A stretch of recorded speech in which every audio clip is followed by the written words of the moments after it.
Hoy vamos a conversar con el gran Diego Zambelli. Él es argentino y se desempeña como consultor, comunicador, realizador de series podcast, publicidad y contenido sonoro.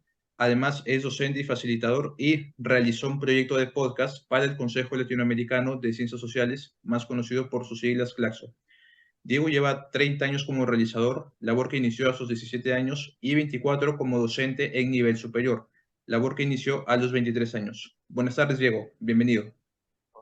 Hola Marco, ¿qué tal? Muchísimas gracias por la invitación y sí, por lo de grande, sí, ya tengo varios años, estoy grande ya. Muchas gracias. Gracias a ti por aceptar. Primero quería empezar preguntándote, ¿qué opinión te merece las nuevas formas de consumo sonoro que hay en el medio?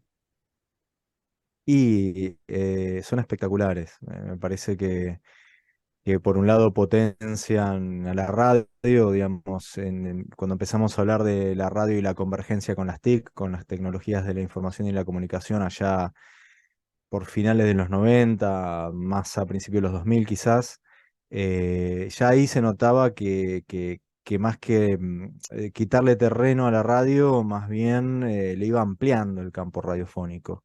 Cada vez más cosas eran llamadas radio, eso se ve bien hoy cuando sabemos que la gente puede escuchar la radio por aire como siempre, pero también por internet, por plataformas de diverso tipo. eh, entonces lo veo como, por un lado, para las personas que queremos a la radio, como su fortalecimiento, y por otra parte, como docente, además de ser muy interesante la investigación y la enseñanza de esas cosas, le abre mucho terreno a nuestros estudiantes, a los futuros profesionales, Así es, digamos, para insertarse e incluso, sobre todo, para poder llevar adelante sus propios proyectos, ¿no? así es. Tengo entendido, digo, que con Claxo hiciste una serie de podcast llamada Salud Colectiva, Salud Positiva. Quería saber si me puedes comentar un poco al respecto. Sí, Claxon nos contrató a Eva Fondevila y a mí, otra comunicadora argentina. Nosotros armamos un equipo con el que en realidad ya veníamos trabajando de antes, por ejemplo, para el Ministerio de Educación de la Nación de Argentina. Habíamos hecho el año anterior otra serie. En este caso fue súper interesante porque no era exactamente una serie de pod, sino, o sea, estrictamente hablando, sino que era parte del material didáctico de dos formaciones distintas, una, digamos, de grado y otra de posgrado, dirigida a líderes y representantes del colectivo LGTBQ y más. eh, y me comí la B ahí. eh, y bueno, y al mismo tiempo sin funcionar como una serie que le pudiera acercar parte de los contenidos, los conceptos que se veían en esas formaciones al resto del público que quisiera escucharlos. Pero al mismo tiempo no es como la grabación de una clase o algo por el estilo, nos dieron absoluta libertad para trabajar. Entonces es una mixtura entre un contenido que es interesante de escuchar, que está sonoramente bien contado y que va retratando algunos de los aspectos vinculados a el VIH, tratamientos y sobre todo esta cuestión de un nuevo concepto, cómo entender a la salud. Vos lo dijiste, salud colectiva, que es otra manera de entender a la sanidad, ¿no? Las políticas sanitarias. Así es.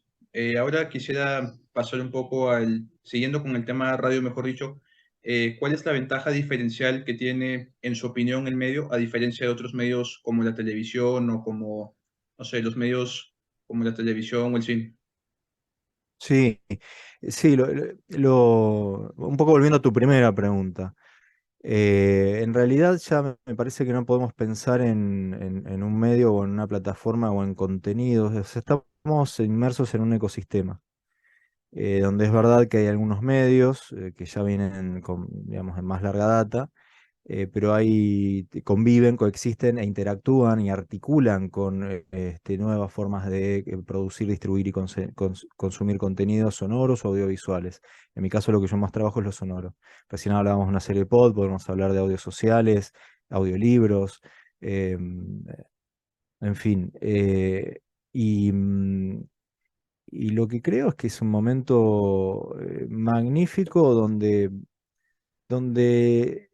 no hay una interacción permanente, o sea, es muy habitual, estás escuchando un programa de radio que al mismo tiempo por ahí está saliendo con imágenes, es decir, radiovisual, por YouTube o por Twitch, y tenés una audiencia que te está escuchando por ahí, y tenés otra que está escuchándote, porque la verdad es que lo radiovisual o lo sonovisual es un ratito, vos tenés como la radio que seguir escuchando, esto está medido, la escucha de los podcasts, me estoy saliendo un poco del ejemplo que estaba dando, está demostrado que se hace en iguales condiciones que es la radio, es decir, la gente escucha podcast también mientras hace cosas de su vida cotidiana.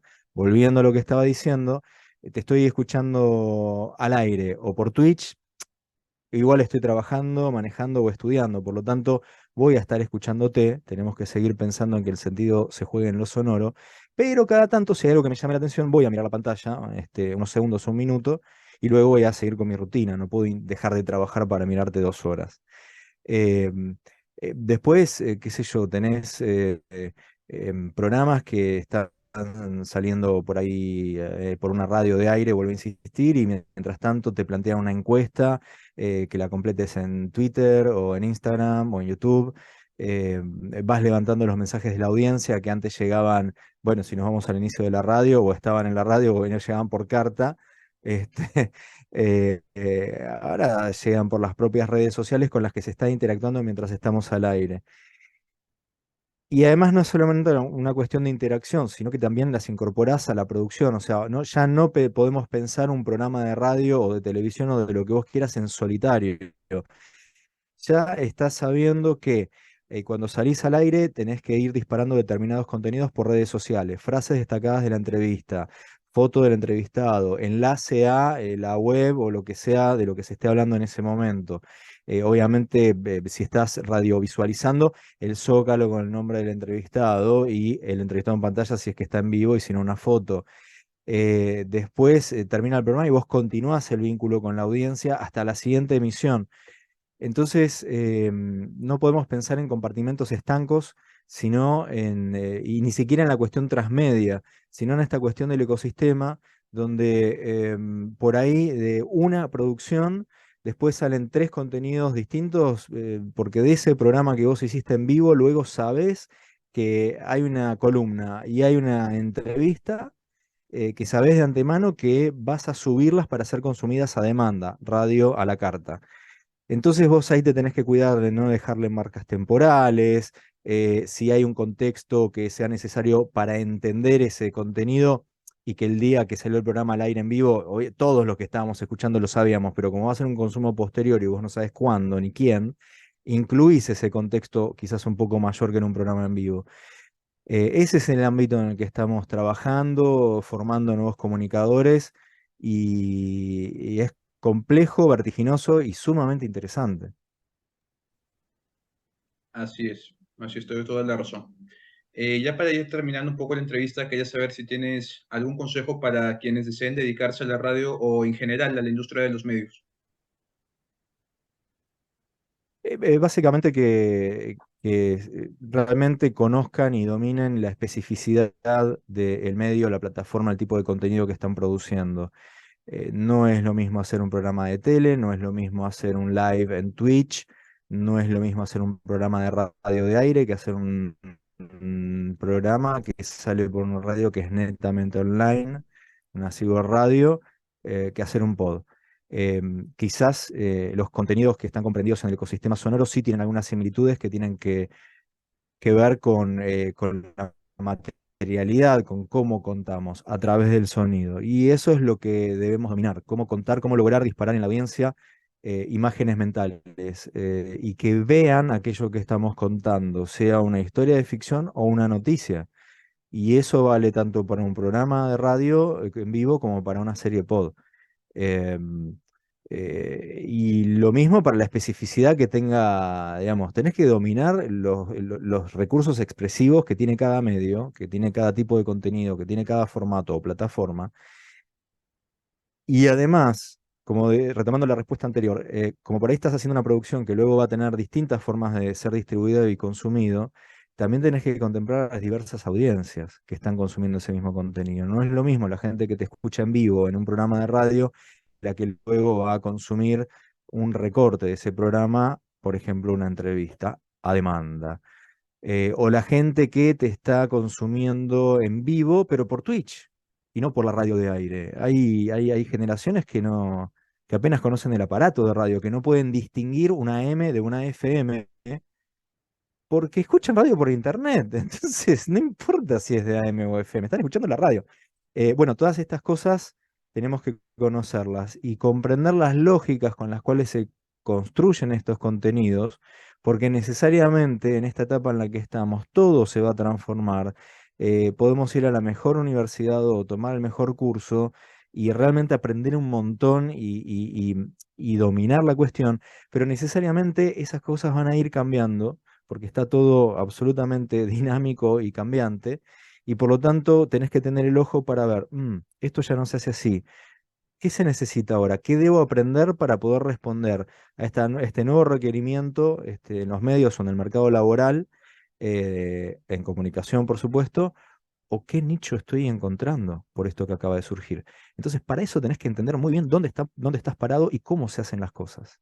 Si no, digamos, no vas a poder progresar y además te vas a quedar atrás enseguida. Así es, así es. Bueno, Diego, gracias por tu tiempo, gracias por darnos esta pequeña entrevista. Un saludo grande hasta Argentina. Y quería saber si le podías mandar saludo a mis compañeros de la Facultad de Comunicación de la Universidad de Piura. Sí, por supuesto, un saludo. Primero, gracias a vos, Marco, por la invitación y por la charla.